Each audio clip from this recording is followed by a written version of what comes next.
I'll be right back 1 second.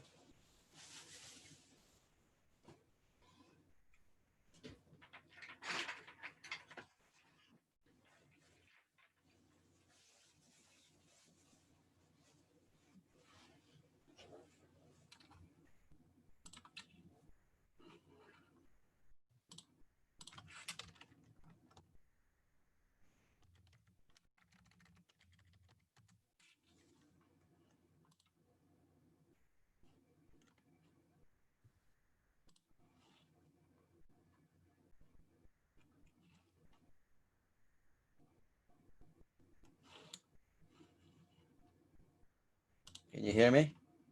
Yes, I can hear you, Ogan. Okay, great. Okay, we have the start. So greetings and welcome to the 10th Big Talk at METU. I am Professor Hakan Altan. I am a member of the Department of Physics here at METU, where I work in the field of photonics with a special focus in the area of terahertz waves. It is my pleasure to be the moderator for this special event and to introduce our distinguished speaker, Professor Ogan Gürel. He comes to us via webinar from South Korea, where he holds academic appointments at the Daegu Gyeongbuk Institute of Science and Technology, otherwise known as DGIST, as well as the Seoulbridge International School of Business. As you can see, his academic work spans both the scientific and business innovation worlds. And rightly so, in fact, the theme of his METU Big Talk today is Albert Einstein, scientific genius or marketing genius. I believe this talk will be enlightening for many students and faculty and will be a pleasure for the general audience. I'd also like to add that Dr. Gürel is also engaged in many business activities in parallel with his academic work. These appointments include being the Chief Strategy Officer at CT Cells, a next generation cancer cell therapy company, a Chief Science Officer for Flight Materials Sciences based in the USA and Canada, advisor for the CREST Malaysia Digital Health Cluster, and also a venture partner at the venture capital firm, the Yozma Group. As you have no doubt noticed, Professor Gürel is originally from Turkey, and he was born in Ankara while his father was teaching in the mathematics department here at METU. So it is a special occasion for him as well as it is for us. I should also note that I work with Dr. Gürel, and he and I, along with other members at METU and his colleagues at DGIST, are collaborating on a novel terahertz-based sensing system for detecting proteins. This work may lead to a rapid test for COVID-19, among other diseases. Before we begin, I would like to also thank the METU Rectorate and especially Professor Erenkalay and his team, including Aylin Turgut Ecevit, for organizing this event. Without further ado, let me turn the event over to Dr. Gürel. Thank you very much, Professor Altan. It's a pleasure to see you again virtually. And also, I wanted to reiterate working together with you and METU on this project that you mentioned. And I also want to follow up on the thanks to Professor Kalai, the Rector's Office, and all the members of the staff that have helped to put this together. I believe this is the first big talk that's going to be completely online in our pandemic era. So this is a very special opportunity, and I really appreciate to share these ideas about Albert Einstein, mixing business world and the scientific world. Of course, Einstein was not a businessman, but I'll explain further in this presentation. So I will share the screen here. Albert Einstein, scientific genius or marketing genius. That's a little bit of a controversial title, I agree. It might cast some aspersions or make people doubt whether he was a genius or he was just marketing and so forth, and we will address these concerns. In fact, many people have actually commented about this title, and it has generated some interest in this seminar. And to the extent that marketing this seminar, or at least gaining interest in this seminar, is part of the theme, this title has engendered a considerable interest. But we'll try to answer this question during the course of the seminar. So as Professor Hakan Altan mentioned, my father was a professor at METU. So I give this seminar around the world, and it's always been a good experience, but this is especially a special experience for me.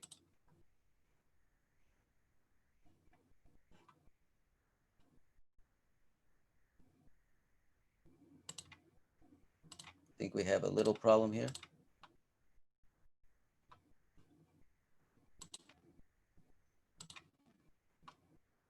Can you hear me?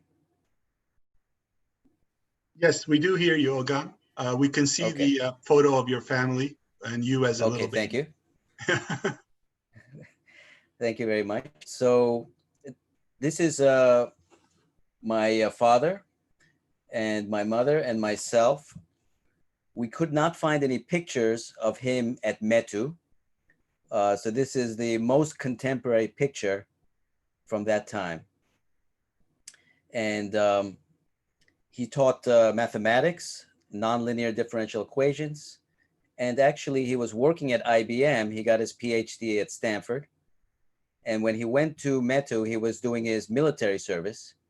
And he was one of the scientists to help bring computers both to the government, to the army, and as well as to the wider scientific community. So I hope his contribution at that time, and it's a very special experience for me to present here as well, 56 years later. He has passed away a few years ago, but I think he would be very happy to see this. So we will start out with an audience poll. And the way to do this is to enter this web link, pollev.com, Ogan Gürel 044, and the poll should appear on your screen. So the question is, was Albert Einstein a scientific genius or a marketing genius? And you have four choices, A, B, C, and D: scientific genius, marketing genius, both, or neither. So type in your answers. And I recognize that for some people on smartphones, it may be a little bit difficult to juggle this.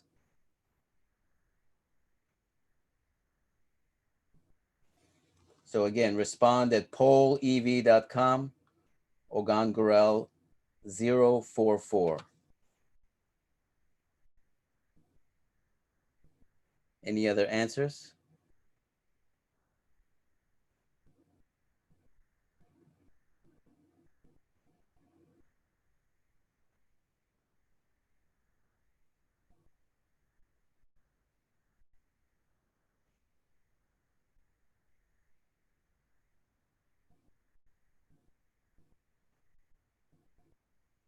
We're getting answers. I'll wait a few more seconds.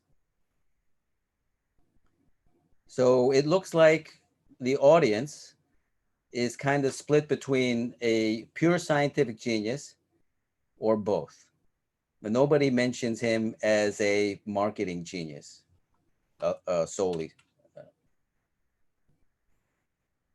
Okay, so let's continue.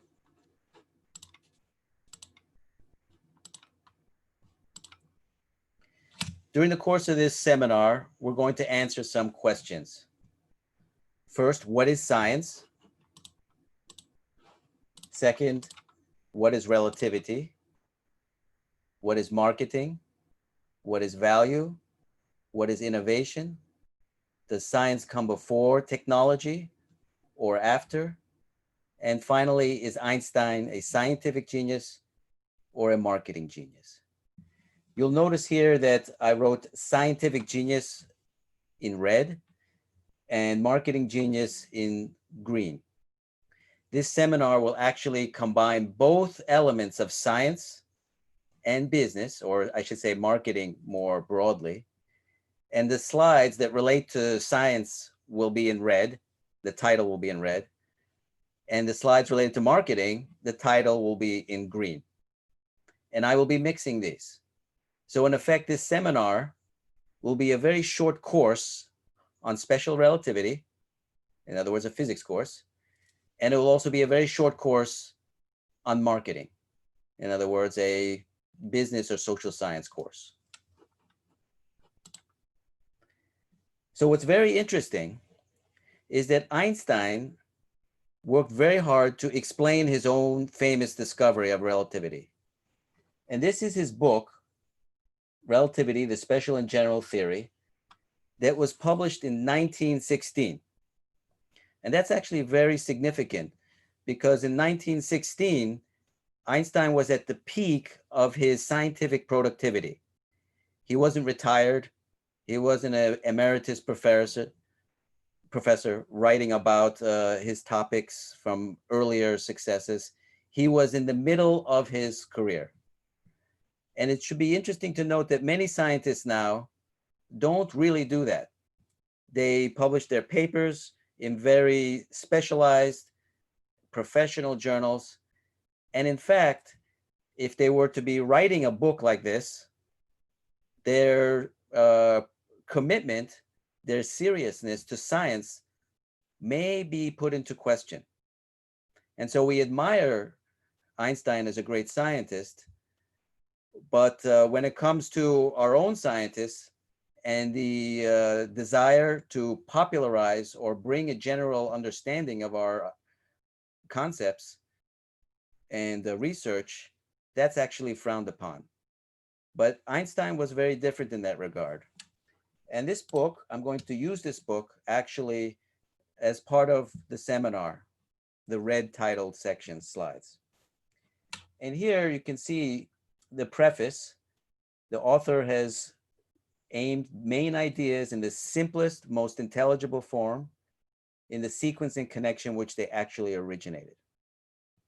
And Einstein wrote his own preface, and the final sentence of his preface says, "May the book bring someone a few happy hours of suggestive thought." That's very fascinating, to write a scientific book and your main goal is to make people happy. Most people may not think of Einstein that way, or scientists or scientific works, to create an emotional feeling. But I think Einstein was very careful in his words, and we'll see later. And he really meant this comment, a few happy hours. So here's the next poll. Again, pollev.com, Ogan Gürel 044. The question is, why do you drive, or why would you drive, a BMW or Mercedes? There are three possibilities. Because it is an excellently engineered car, because it makes me feel good about myself, because I want to give an impression that I am wealthy and people will respect me more. So start answering. Why would you drive a BMW or Mercedes? What would be your reasons?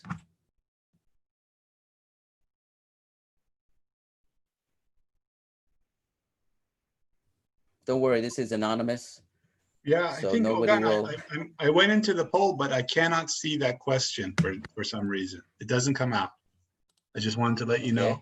It's the original question is still there.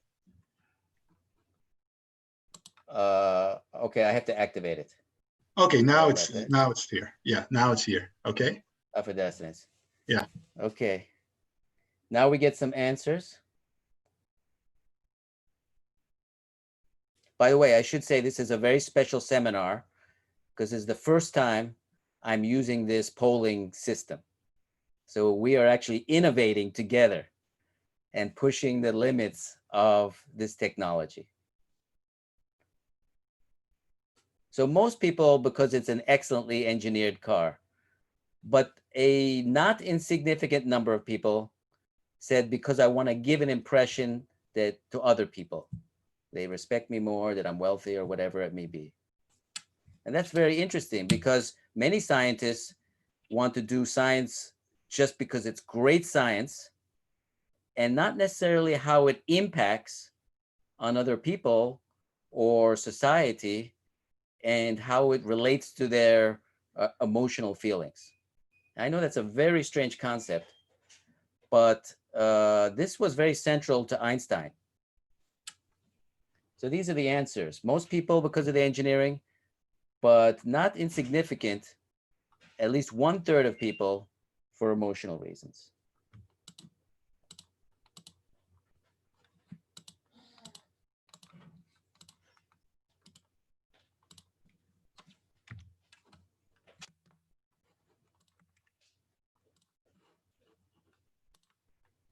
Okay, so this is why do you drive a BMW or a Mercedes? So actually, the BMW actually describes in their branding, notice this is green for the marketing part, the ultimate driving experience.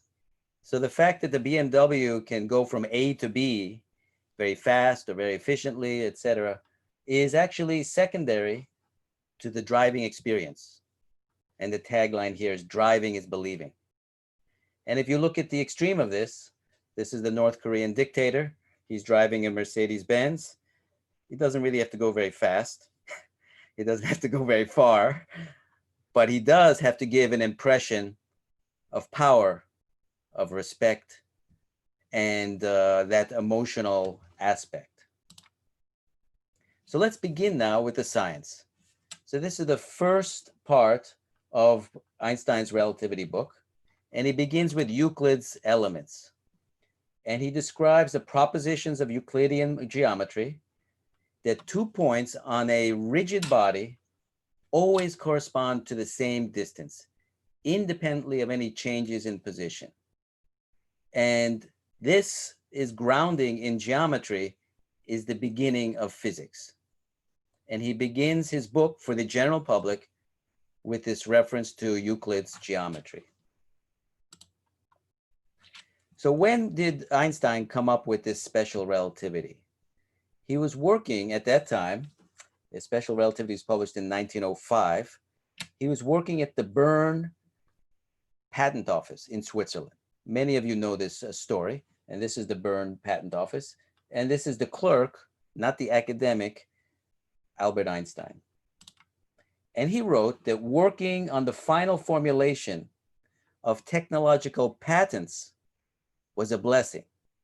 It enforced many-sided thinking and also provided important stimuli to physical thought. And I wrote these in green because they are marketing functions. And I'll describe what I mean. So back to the physics. So to describe these points on a physical object that we described in Euclidean geometry, we can also frame a coordinate system so that it makes it easy to calculate these. So most of you obviously are familiar with this, with the X, Y, and Z axes. And the resulting relationships between these points take the laws of Euclidean geometry hold for distances, and the distances being represented by the convention of 2 marks of a rigid body.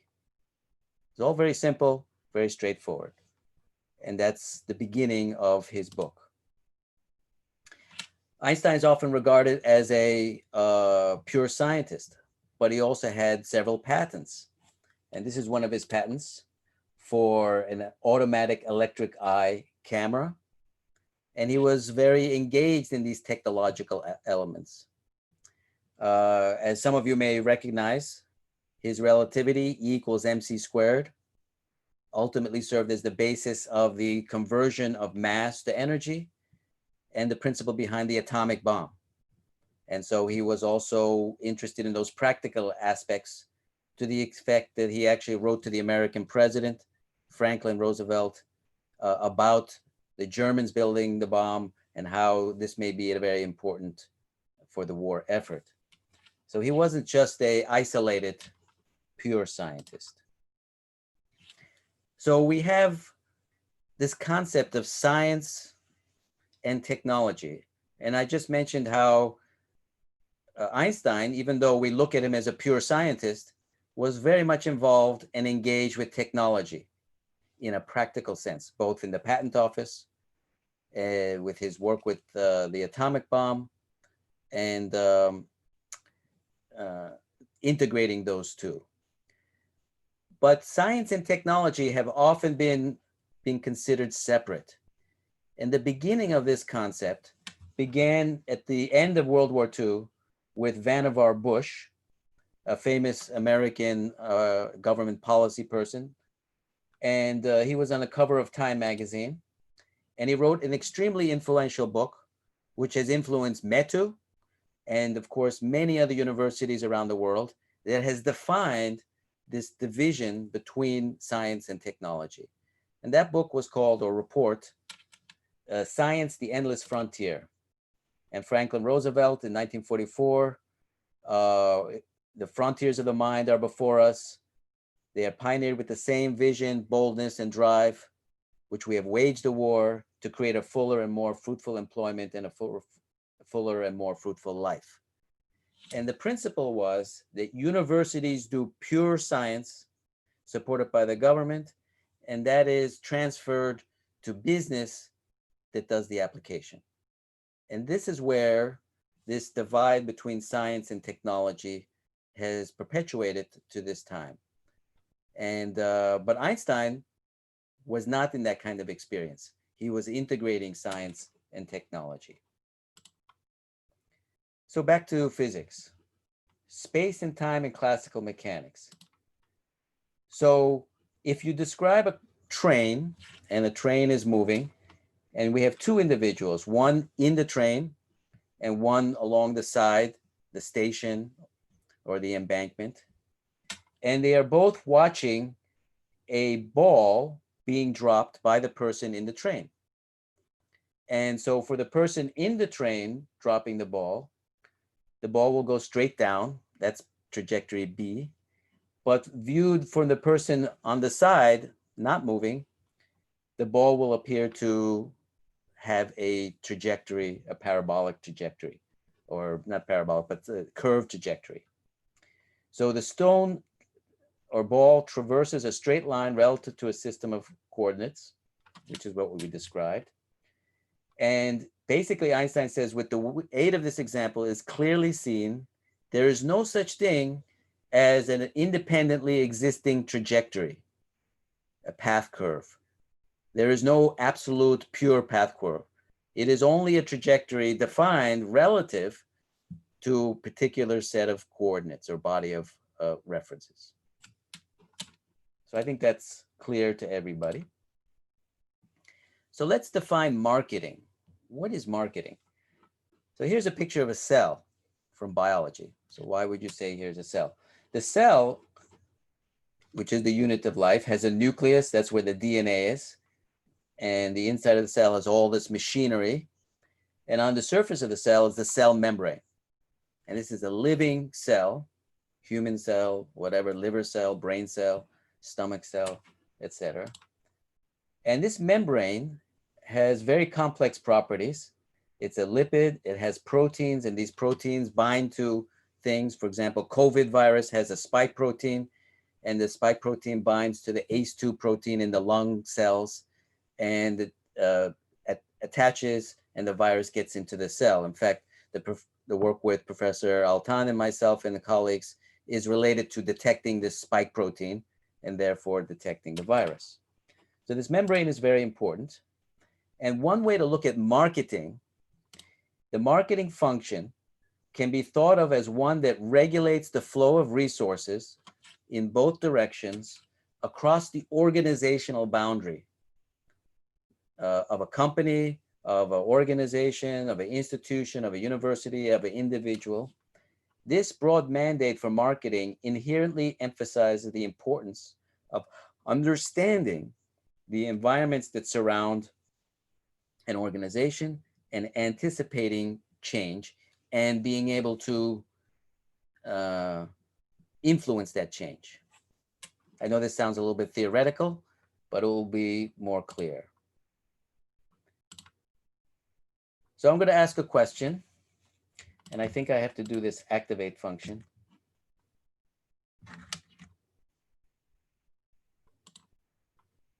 Okay.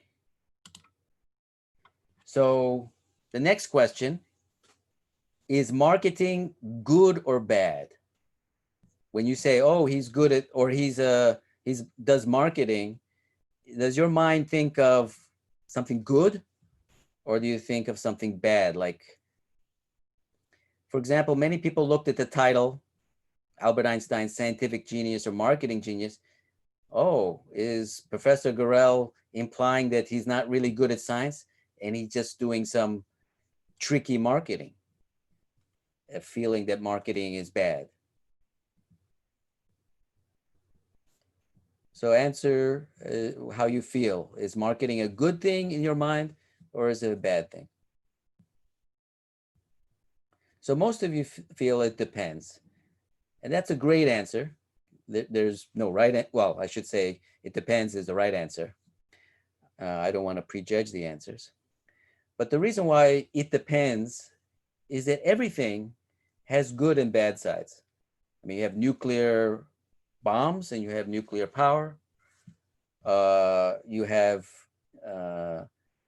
good marketing that helps people understand a good product. And then you have bad marketing that tricks them.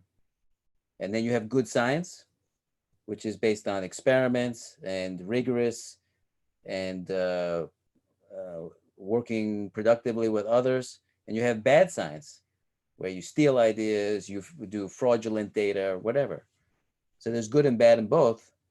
So the answer, in my mind, is it depends relative to marketing being good or bad. And most of you would agree.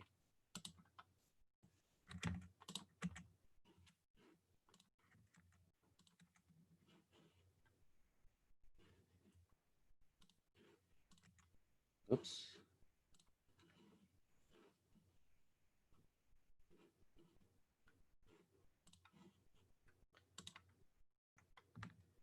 So I teach marketing.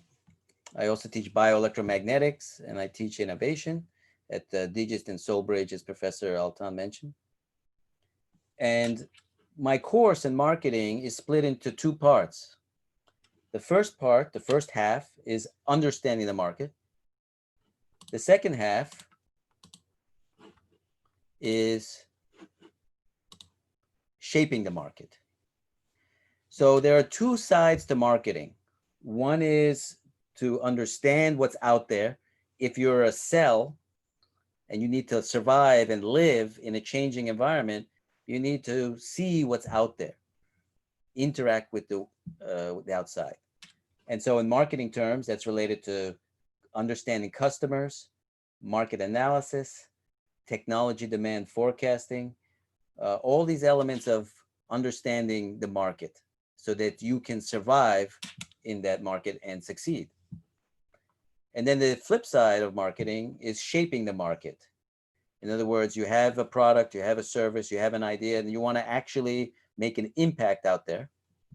And so marketing communications, channels and partner ecosystems, branding and customer experiences, managing product life cycles, these are all parts of shaping the market.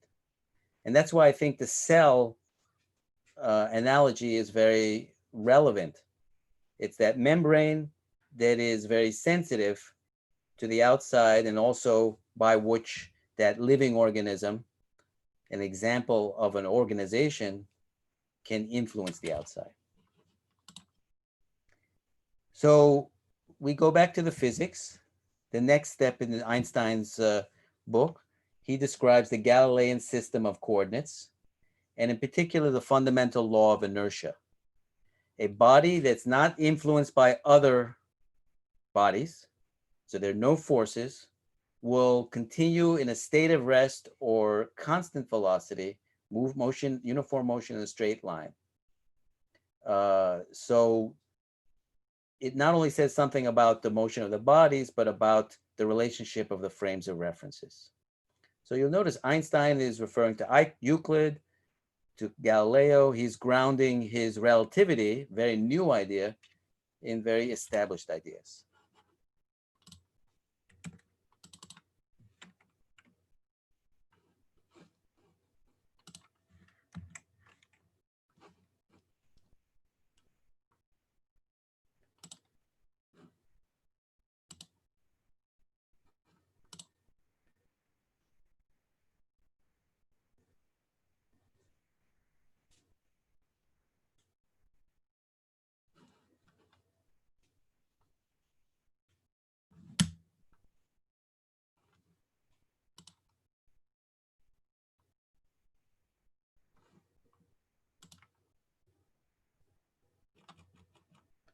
Excuse me while we...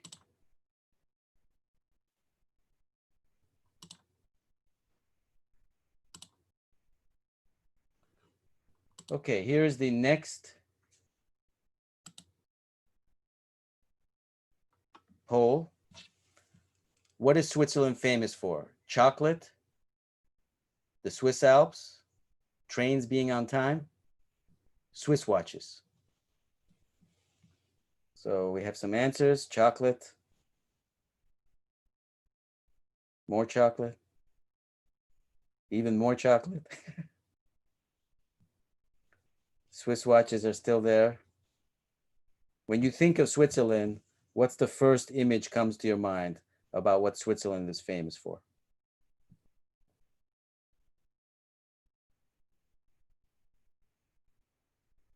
Some Swiss Alps.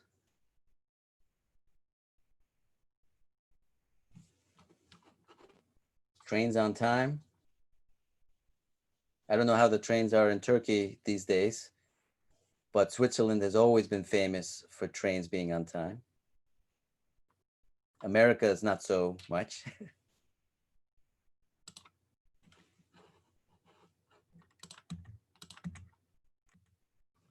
Okay, let's go to the next. So when Einstein was in Bern, which is in Switzerland, he was originally German and then went back to Germany at the University of Berlin, and then of course escaped the Nazis and went to the United States. But he did his work in relativity, special relativity, when he was in Bern. And at that time, two technologies were converging that had been established for some time, of course, but they were converging, and they were electricity and trains. Of course, trains were over 100 years old. Electricity was a little bit more recent. But the problem of that time, the big problem at that time, just like today's problem would be a COVID vaccine, but the big problem at that time, in 1905, 1904, whatever, there was the problem of synchronizing clocks. And this is the coordinated clock tower that was actually very near the Bern patent office. And this was the system of electrical network so that the trains could be coordinated and synchronized and the clock synchronized so that you could have the famous Swiss trains on time. And so Einstein was in the patent office and he was receiving patents, many of them, and reviewing them about how to synchronize clocks. You might say, if you're a pure physicist, that's a pretty boring problem. It's a practical problem. Why do I need to think about it? But Einstein did, and he asked the question, what does it mean to synchronize clocks? In particular, what does it mean that two time periods are the same? And of course, as we'll see shortly, that fundamental question leads to the theory of relativity. So the principle of relativity in a restricted sense. So if you have two frames of reference, such as the person on the side of the train in the station or the person in the station, and they have different motions, These coordinate systems, we also talked about the coordinates, are Galilean. So one has a uniform motion with the Galileo's law of inertia, and the other one has the law of inertia, and they both apply in both frames of reference. The mechanical laws of Galileo Newton, now he brings Newton, hold good exactly as they do in K prime as they do to K. And this is called the principle of relativity. Now, most people accept that as obvious. I shouldn't say obvious, but the physicists who are well versed, they say, okay, that's relativity. But he never uses the word relativity up here. They're in relation to each other, but relativity is not actually the fundamental idea. What do I mean by that? So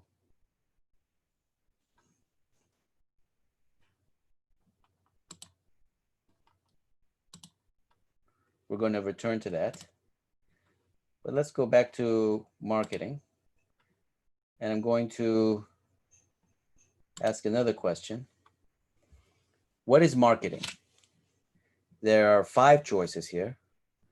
Advertising your product, research and development, deciding where to publish a paper, deciding the price of your service, all of the above. What is marketing? I gave a little bit of a theory, or I should say an abstract concept in terms of the cell, the membrane, but in a more business sense, if this was a business course, what is marketing?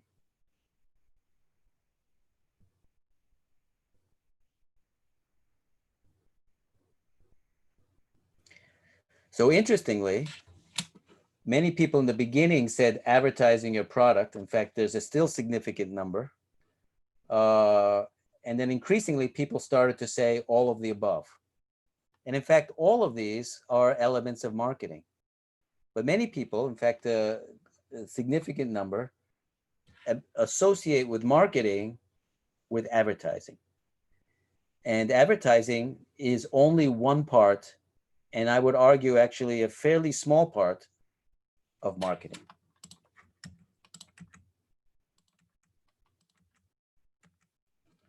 So what then is marketing? So in the marketing in a business class, we have what we call the 4 Ps. And the 4 Ps are product, promotion, place, and price. Those are the 4 Ps. Marketing is developing a product that the market wants.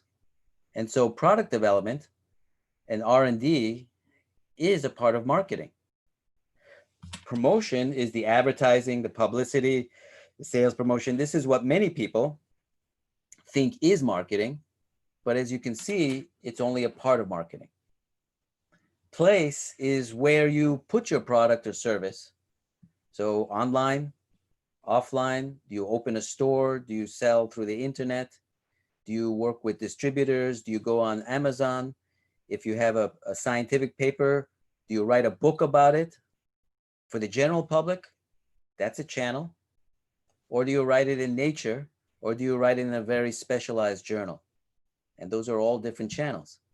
And Einstein was using multiple channels to bring out, one could say promote, his product or his idea.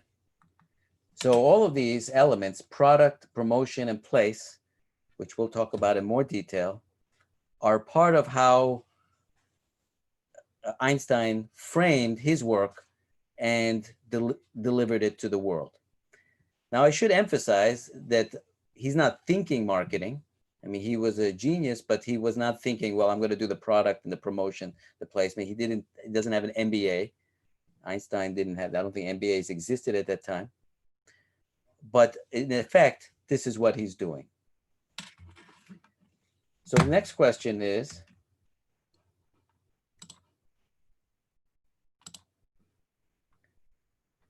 I activate it. What is the essence of the theory of relativity? The laws of physics are constant. The speed of light is a universal constant. space and time are relative, both A and B. So what is the essence of the theory of relativity? If you were to summarize it, which of these four would be the essence of theory of relativity?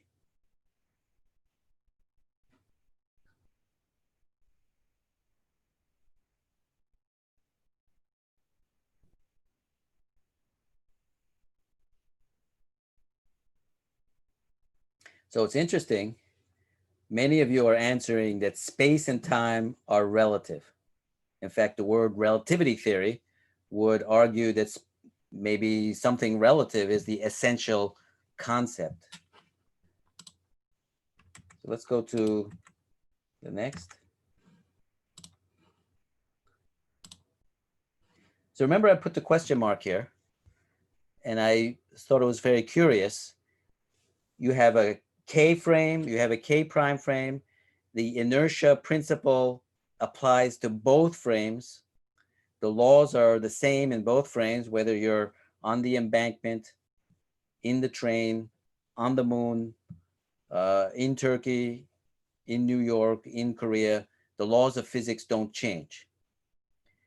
And in fact, the theory of relativity is anchored in absolutism, in the concrete of two postulates. The velocity of light is a universal constant, and the laws of physics are constant.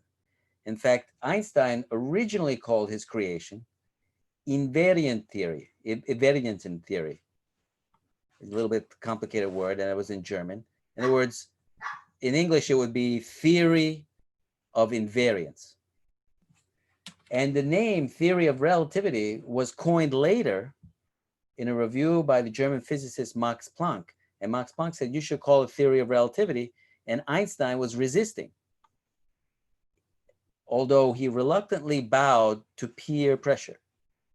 In other words, the outside market, if you will, was saying, we would like to understand this theory of relativity, but Einstein, as the pure scientist, was resisting. But he also understood that for people to appreciate his ideas, putting his marketing hat on, he would change the name of the theory. So the relativistic features of space and time that led to the term theory of relativity are derived, not essential, from what is actually essential, the principles of invariance. So the essence of relativity is that the velocity of light is a universal constant, and the laws of physics are constant. And the relativity of space and time are implications, not fundamentals. So that's very interesting. The name of the theory is not related to the essential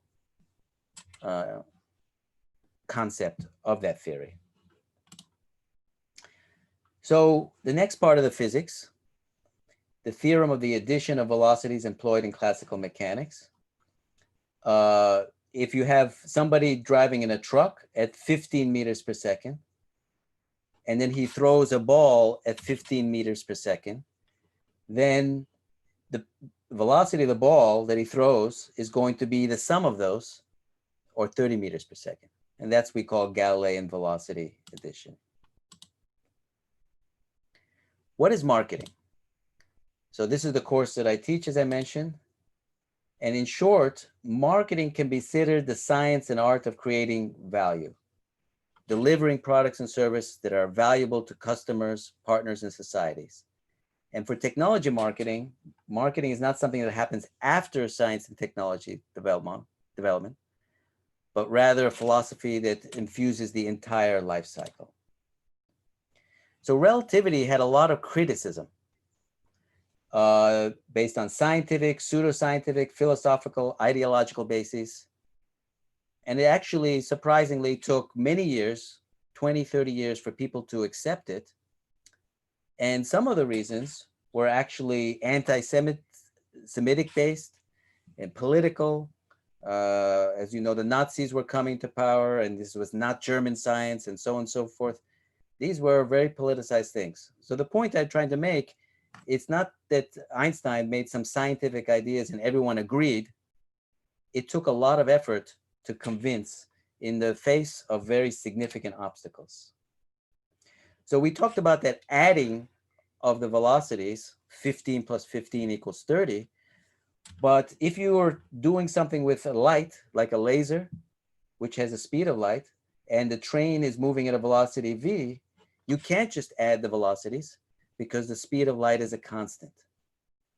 So the apparent incompatibility of the law of propagation of light, or Galilean addition of velocities with the principles of relativity. So there was a contradiction here. What is innovation? Innovation is not just new ideas, but the application of those new ideas to reality. Many people confuse new ideas or creativity with innovation, but in fact, that's invention that begins with science and art, and then you bring that to the market. And once an idea is successfully implemented or adopted or accepted, just as relativity is accepted now, then we call that innovation. Invention is the discovery of a new idea, by definition outside of reality. Innovation is inventions that are brought into reality, and typically often the work of groups, not just individuals.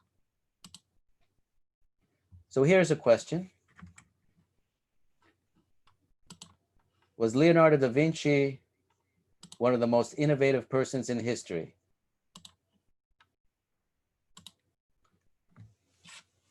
Leonardo da Vinci, yes or no? Was he really innovative?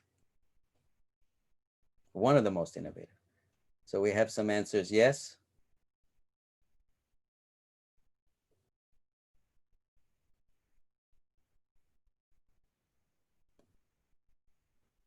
Anybody want to answer no? Somebody did. Okay, so the answer actually, in my opinion, is that he was not one of the most innovative persons in history. And the reason is that he had all these ideas in terms of flying machines, robots, etc. And the vast majority of his ideas were never realized in his lifetime, and even after that. And so he was very creative, very inventive, and one could argue he was one of the most inventive persons in history, but he was not very innovative in that regard. Now, his Mona Lisa and some paintings were certainly entered reality and public consciousness and acceptances. So it's not like he was not innovative at all.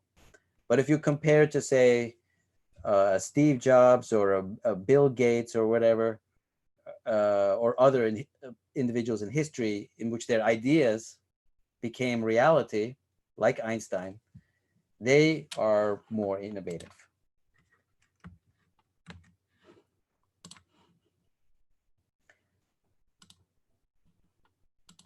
So we were talking about velocity, and velocity is distance over time. And I'll go a little bit more quickly now because we're approaching our end. And these must be relative. And so time, or space, is relative, like we mentioned. And the velocity, which is space and time, which means that both space and time should be relative. Let's see if this video shows up.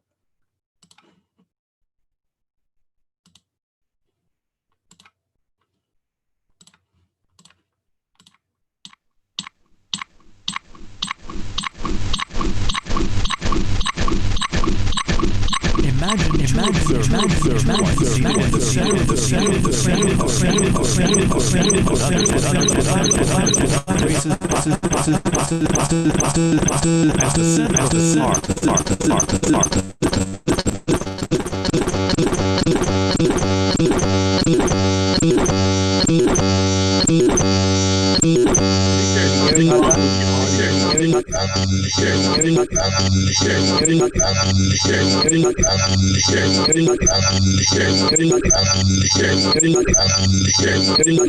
the observer on the platform. Passes the observer on the platform. Light front car. Light front car. One on the rear. Front flash of light. Front flash of light. At the same time, also front flash. Also simultaneously. Also knows that the light on both stripes travel the same distance in size at the same time.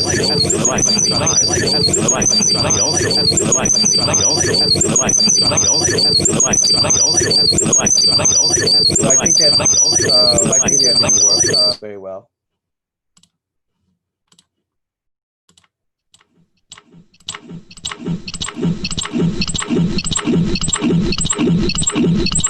Professor Altan, video better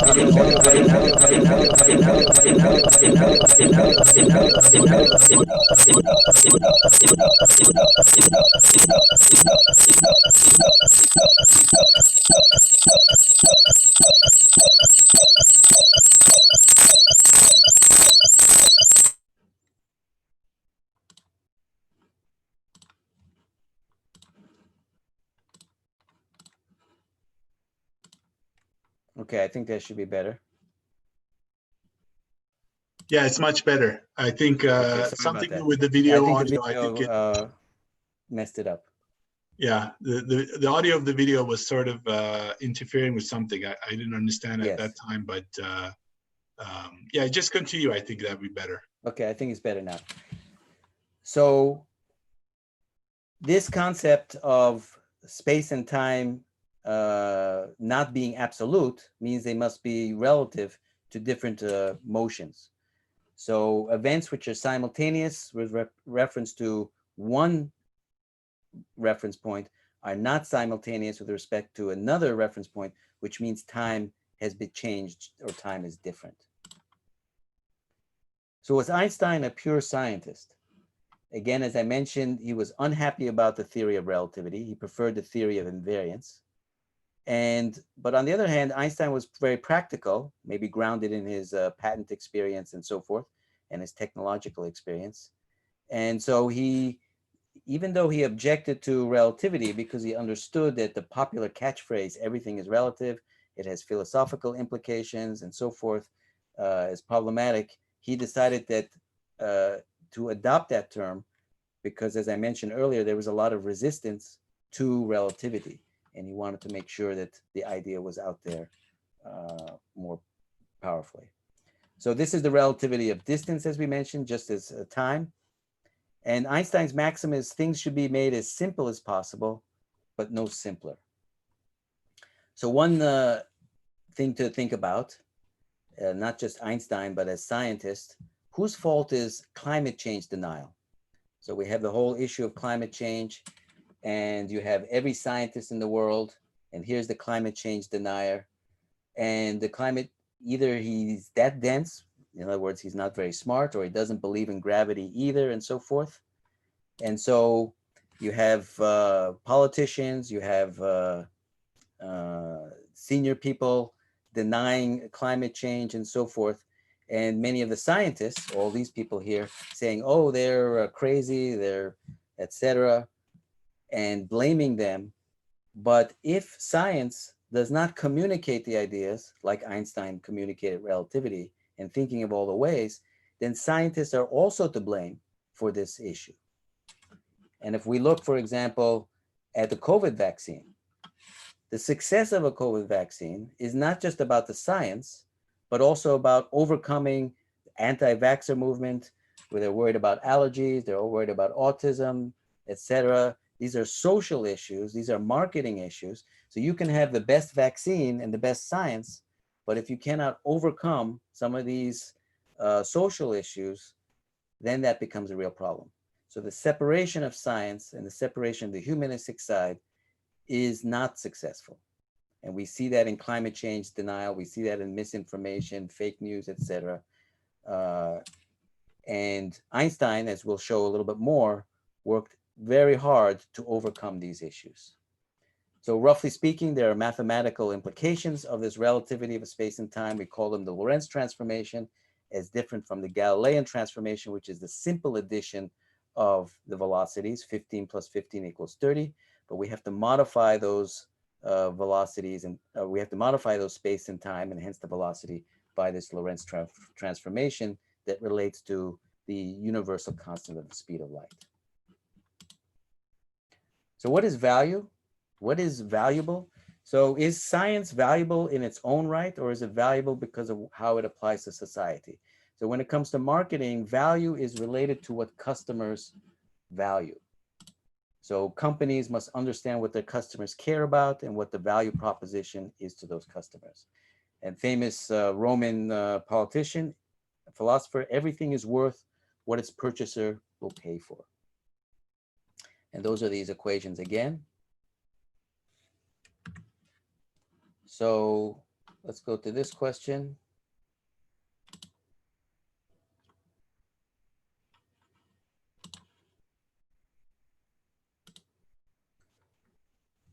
If you were marketing relativity, what would be the true name for the theory of relativity? Would you call it the theory of relativity, or would you call it the theory of the invariance of the laws of physics in all frames of reference, along with the universal constancy of the speed of light, or something else? What would be your preference for the name of this theory that we've just described?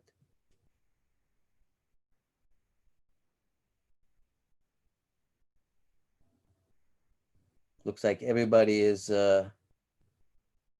theory of relativity. But as I emphasized, this is the true, I would say, more precise formulation of what this theory would be based on, its essence. It's the theory of the invariance of the laws of physics in all frames of reference, along with the universal constancy of the speed of light. Some other people might consider something else. So remember, we said Einstein's maxim, keep everything as simple as possible, but not any simpler. Simplicity is crucial to persuasion. We have climate change, we have the COVID vaccine, all these scientific concepts. To keep your customers, according to the Harvard Business Review, keep it simple. Simplicity may be the secret to brand success.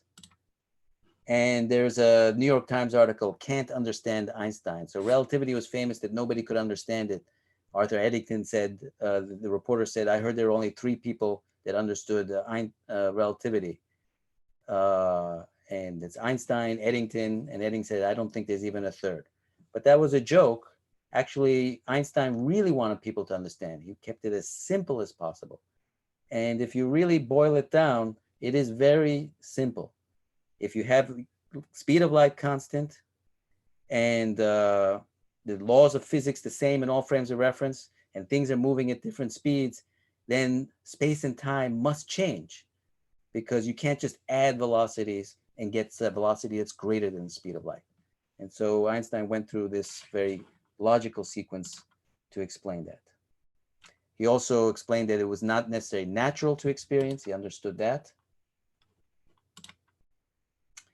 And finally, I want to end with the story of Einstein and how his theory of special relativity and general relativity, which is related on gravitation, so it's a little more complicated, were proved. In 1919, this is Einstein Theory Triumphs, he worked with Arthur Eddington, who was an English astronomer, to look at light going past Mercury, or light from Mercury going past the sun and being bended by the sun, according to general relativity, and that was confirmed.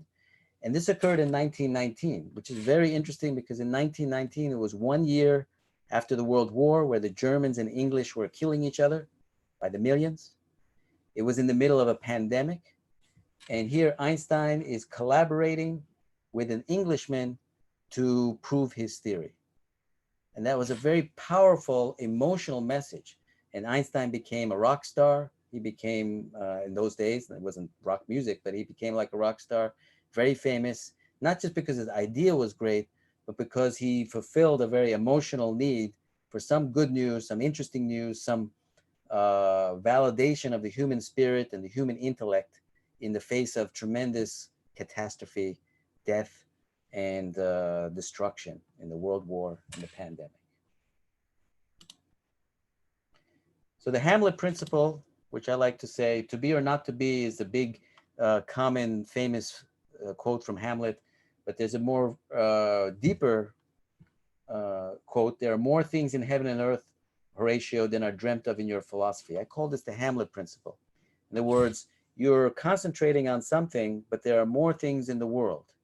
So if Einstein had only focused on his science, he would not have been able to make that impact. It's argued that other people would have come up with the theory of relativity, but he focused on not just the science, but all the applications, about the communication, about making it understood, about getting information from the market, Max Planck's suggestion to change the name, and etc. He was interacting with the outside world, going not just with Germans, but the English were the enemy, etc. He was working as a great marketing person. A marketing genius would work, not just a scientific genius. So what is marketing? What is science? Marketing is the connection of value to reality. Science is the connection of ideas to reality. And for ideas to have value in human society, we must do both. So I'll end with the post-seminar question.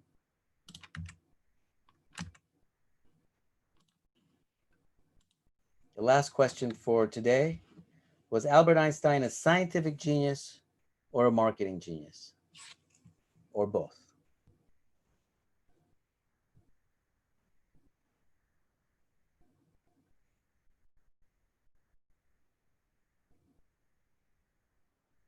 So I think in some ways, this seminar has successfully changed some ideas, has had an impact. Most of you feel that he was both, which was in fact the message of this seminar. But in the beginning, we had much fewer people answering in that way. So hopefully I've convinced you of Einstein's scientific part and his marketing part. There are more things dreamt of in this world, like Hamlet said to Horatio in Shakespeare's world. And not just the science, but also the humanistic side, combining them is what brought that kind of success. I think that's a very important lesson, and that's what I wanted to share today.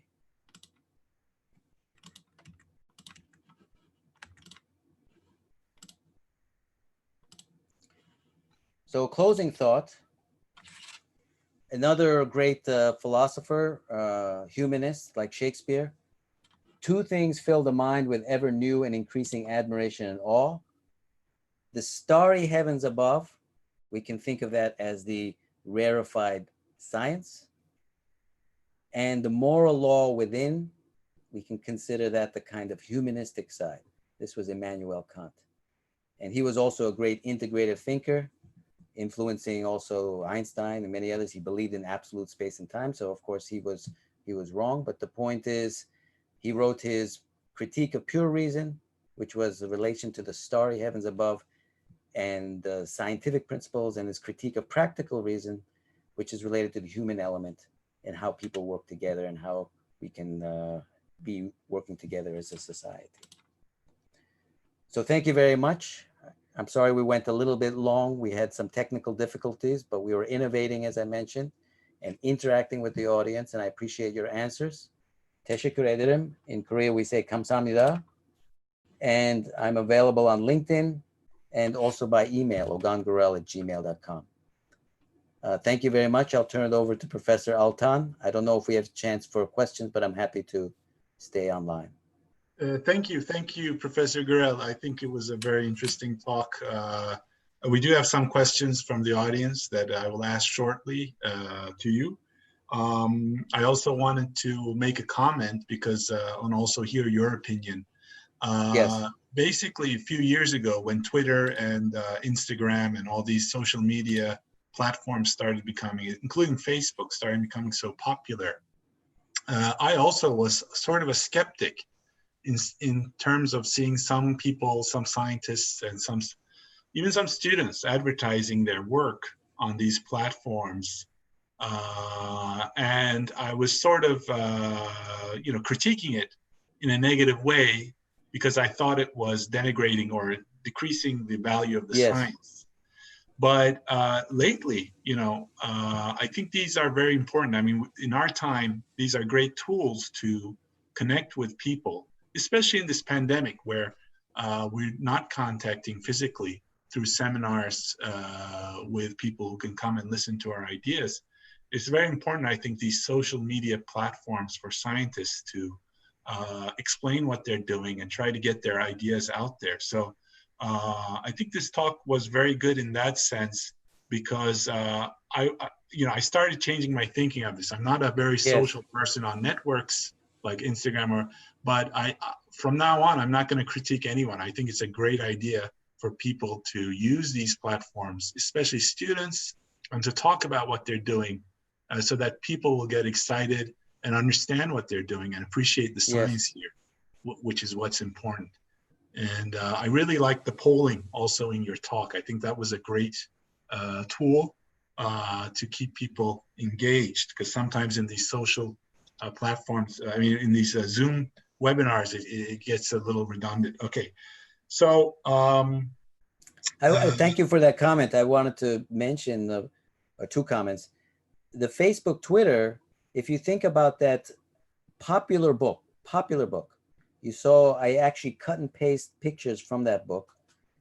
That popular book was kind of like the Twitter and Facebook of that time. And he was appealing, Einstein was appealing to the general public.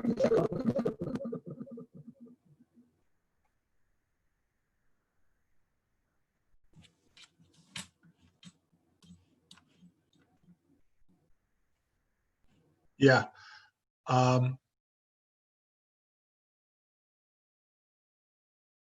Can you hear me, Ogan? Can you unmute your? Okay. Yeah. Yes. Okay. There's an echo. Yes, I know. That's why I'm muting. Okay, so you mute, and I will ask you the questions, and then I will unmute, and then we'll see how it goes. So we have got a lot of positive feedback from the audience. Professor Kalai, also thanks for the great talk. And one of the first questions is, I'm trying to translate here. Are there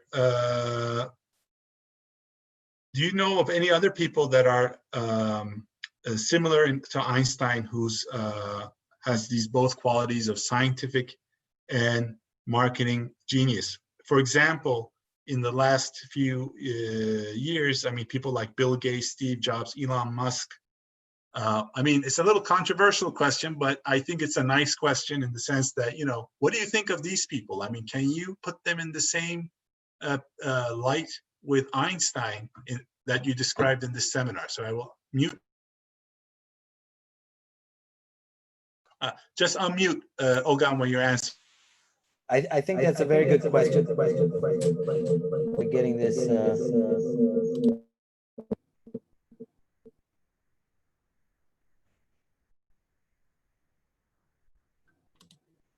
Can you hear me? There's a slight echo. Yeah.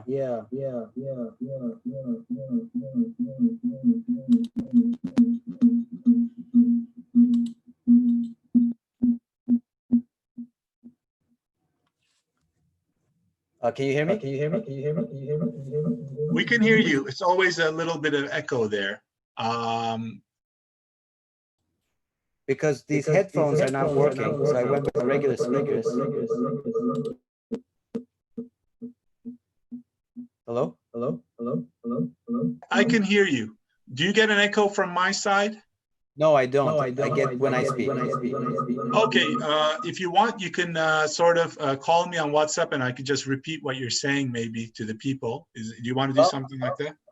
I think I'll actually or maybe you can talk through my WhatsApp to the speaker if that would work. I don't know if that would work, but I will type the answers.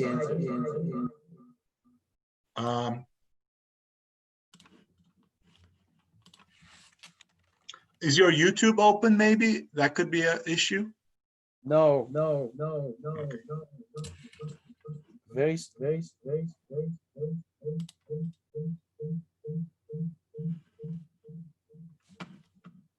Do you want to mute your audio and call through my phone and then see if this would work on my side and then see if it's...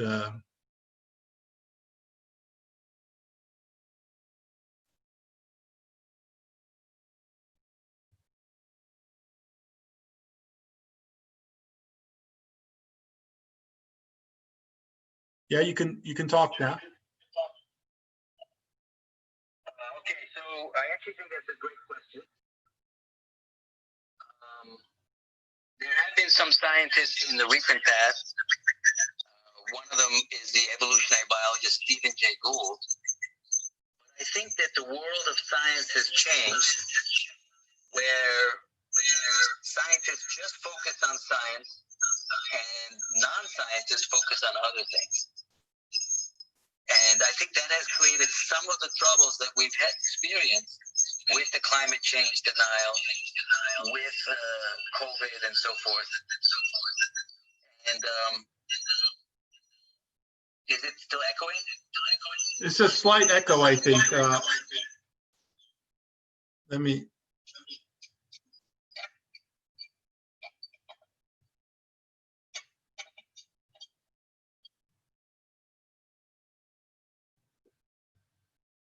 Anyway, my point is, I think we need more scientists to be more engaged in public discourse. Okay, I think the quality is bad through here too. Let me close this. Yeah, I think the quality was bad through there. And I just talked to Aaron Clay. I think, can you unmute your phone again, just to try it again, Ogan? Can you unmute your... Hello? Yeah, there's a big echo on your side. I think something wrong with the connection, but we have the questions on the social media. If you want, maybe you can answer them somehow through your online link to the people. I will just ask you the question so that people know. That was one question. Yes. The other question was, we really enjoyed your seminar, and thank you. I'm a graduate student in the physics department. Maybe you can turn off your audio, Ogan, so that. Yeah. Okay. And one person said they were really enjoyed it because they're also working in. Can you mute your audio, Ogan? Can you mute your audio? Yeah, one person said they also enjoyed it because they were in the marketing sector, and this seminar was a great motivation for them because they're also a physicist. And one other question was, based on the idea that the universal scientific language is English, what do you think the language of science marketing should be? That's an interesting question as well. There will be other questions. I think we can tell people to, of course, they can send you questions through your links and your email that you gave. But I really enjoyed this seminar as well, and I hope that others feel the same way. And I thank you again. Thank you very much, Hakan. I'm so sorry. This is strange. Luckily, this didn't occur during the actual webinar for an hour or so. I think it's related to the headphones that ran out of battery after about an hour. But I want to thank you and all the other organizers for this opportunity. And as Professor Altan mentioned, I can be emailed with questions and happy to engage. Okay, great. Thanks again. and we'll talk soon. Okay. Have a great night.